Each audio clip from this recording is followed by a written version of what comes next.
selamat pagi Bu. Iya, selamat pagi Bu Erna. Silakan masuk Bu Erna. Ya, Ya, terima silakan kasih duduk Bu. Bu. Terima kasih Ibu. Iya, ada apa nih Bu Erna? Tumben nih pagi-pagi di sini. Maaf Bu ya, sudah mengganggu waktu Ibu Iya. sebentar Ibu.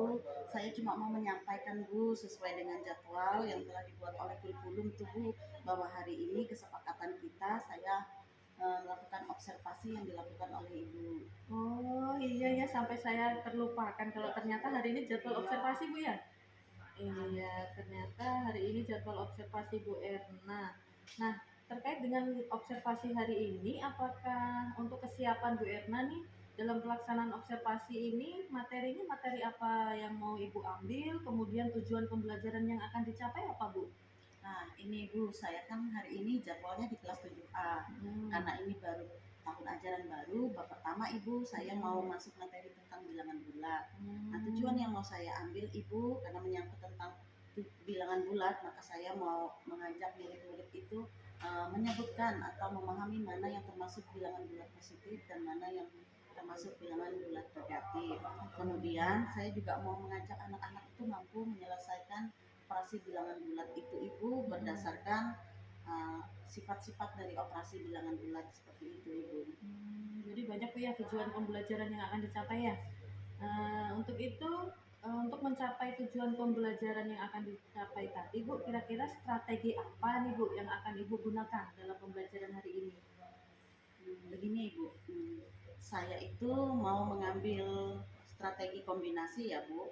Yang pertama saya mau menayangkan ke mereka tentang garis bilangan singkat untuk menarik perhatian mereka untuk menyelesaikan proses tentang bilangan bulat. Kemudian mengajak mereka berdiskusi kelompok dengan menggunakan LKPD yang berisi tentang soal-soal bilangan bulat, tentang kontekstual ya Bu.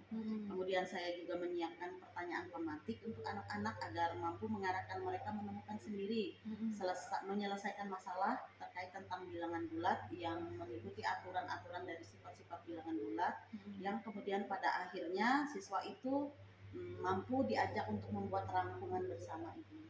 Seperti itu Bu ya. Kemudian tentunya Ibu sudah membuat RPN ya? Nah, sudah. Kalau sudah, nah pada bagian rencana pelaksanaan pembelajaran mendalam yang Ibu buat ini, titik penting untuk keberhasilan pembelajaran itu di mana, Bu? Nah, sebenarnya karena pembelajaran ini yang bagian dari tujuan yang saya ingin ambil ketika belajar tentang bilangan bulat tadi, saya minta anak-anak itu menyebutkan, otomatis kan mereka harus bisa mengidentifikasi tuh bagaimana yang bentuknya bilangan bulat, bagaimana yang bentuk bilangan positif.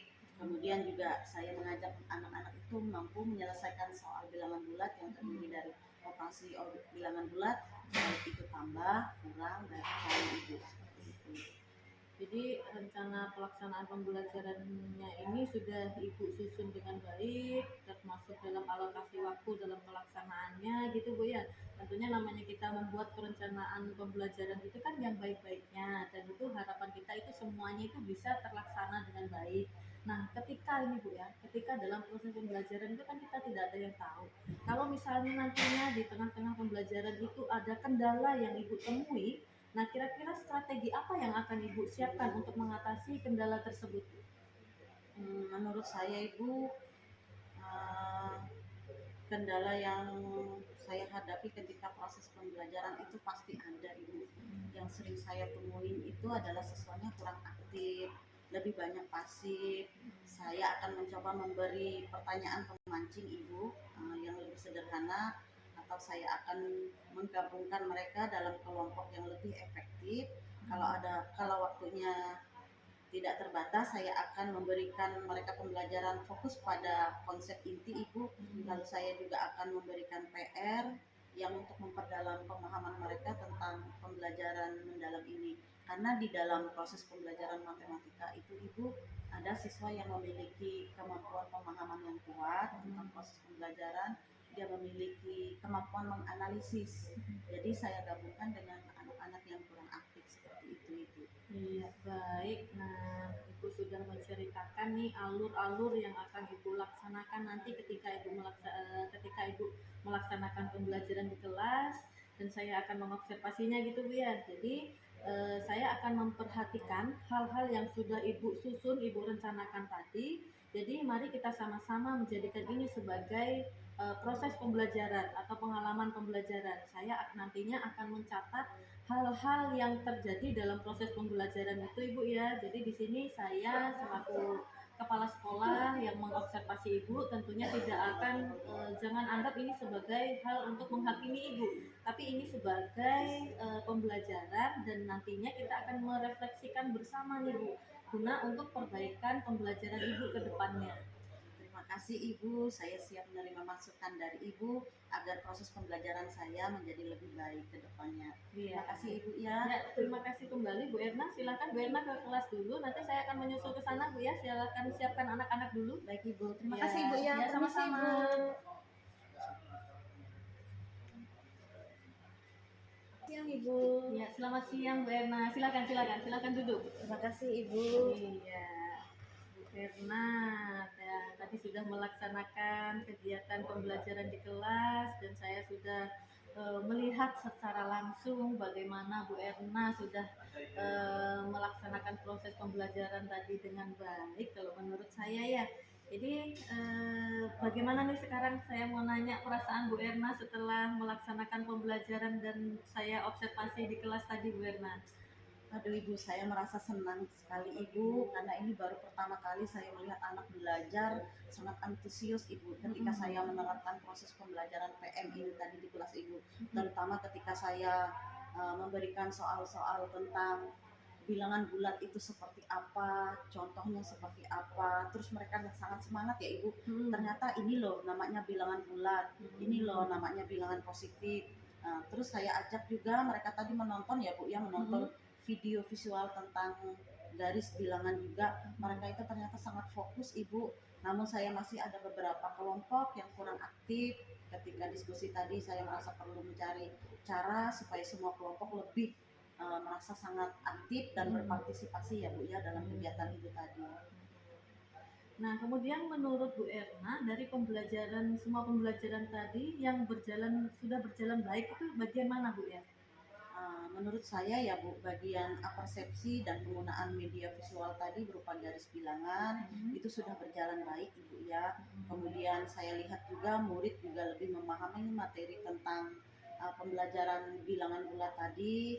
Kemudian selain itu ketika saya melakukan presentasi dari hasil diskusi mereka, saya melihat ada beberapa anak-anak yang berani ya Bu ya, ketika dia menjelaskan cara menyelesaikan antara bilangan bulat positif tadi dengan beberapa sifat yang mereka gunakan. Satu tadi adalah penjumlahan, pengurangan, walaupun kadang-kadang ada kebalik ya Bu, antara bilangan bulat positif yang hasilnya seharusnya negatif dia tulis positif karena lupa begitu ya Bu ya, seperti itu.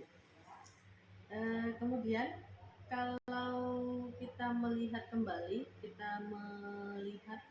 apa yang sudah Ibu lakukan tadi. Nah, menurut Ibu, apakah ada masih kekurangan dan atau ada yang perlu ditingkatkan dalam proses pembelajaran tadi, Bu? Iya Ibu, saya rasa pengelolaan diskusi kelompok yang masih perlu saya tingkatkan Ibu. Ada beberapa kelompok yang masih pasif, hanya menunggu temannya aja seperti itu Ibu ketika menyelesaikan soal. Tidak semua ikut aktif terlibat berkontribusi di dalam menyelesaikan LKPD yang sudah saya berikan kepada mereka. Jadi saya merasa Ibu itu yang perlu saya berikan variasi aktivitas ya Bu, supaya mereka itu tidak hanya menulis jawaban di LKPD seperti itu. Iya, benar sekali Bu ya. Tadi karena saya lihat juga ada beberapa kelompok tadi yang satu itu hanya menunggu aja temannya gitu, dia cuma duduk gitu kan, mau mencatat hasil dari temannya gitu, belum mau ikut berkolaborasi untuk mengerjakan LKPD yang sudah disiapkan.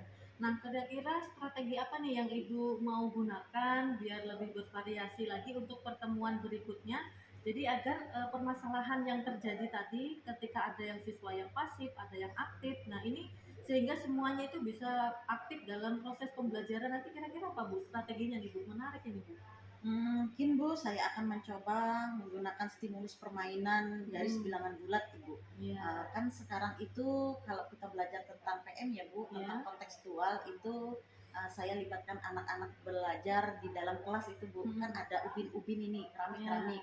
Saya akan lakukan mereka pembelajaran seperti itu yang menggunakan aktivitas role model, mungkin role play kayak gitu ya Bu ya, biar mereka sambil bermain.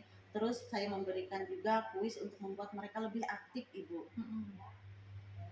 Nah, apa namanya, benar sekali Bu ya, sehingga saya itu sebenarnya sangat mengapresiasi nih apa yang sudah Ibu lakukan gitu kan. Jadi misalnya nanti juga Bu ya, di kegiatan terakhir, misalnya Ibu bisa juga membuat diagram aturan gitu Bu, untuk operasi bilangan bulat tadi, sehingga nanti anak-anak itu bisa membuat rangkuman bersama gitu Bu, kira-kira gimana Bu? Iya Ibu, itu ide bagus. Dengan cara ini mungkin murid saya bisa terlihat gambaran besar dari materi yang sudah mereka pelajari ya Ibu ya. Saya akan mencoba pada pertemuan berikutnya ya, seperti itu Bu ya. Iya. Baik Bu Erna, jadi mari kita jadikan pengalaman pembelajaran hari ini sebagai bahan belajar kita bersama. Dan ya saya yakin dengan Bu Erna merefleksikan secara terus-menerus nantinya pembelajaran yang Bu Erna lakukan itu akan lebih efektif lagi. Dan saya ucapkan terima kasih atas keterbukaannya Bu Erna telah menyampaikan apa yang Bu Erna rasakan selama, sebelum, dan sesaat Ibu Erna melaksanakan pembelajaran. Terus semangat, terus apa ya, jangan lelahnya, kita sama-sama sering belajar gitu Bu ya. Nah, terima kasih juga ya Bu ya atas masukannya. Saya merasa terbantu untuk memperbaiki proses pembelajaran saya ke depan setelah Ibu melakukan pengamatan kepada saya. Saya sangat bersyukur karena ketika saya melakukan proses pembelajaran tadi ternyata ada beberapa hal yang terlewatkan. Terus saran dari Ibu tadi membuat saya merasa itu perlu saya perbaiki lagi ke depannya. Terima kasih banyak Ibu. Iya, terima kasih kembali Bu Erna. Lain kali bisa berkunjung kembali. Ya, Oke, terima kasih banyak Bu ya, ya, mohon sama-sama. permisi. Selamat siang Ibu. Ya, siang Bu Erna.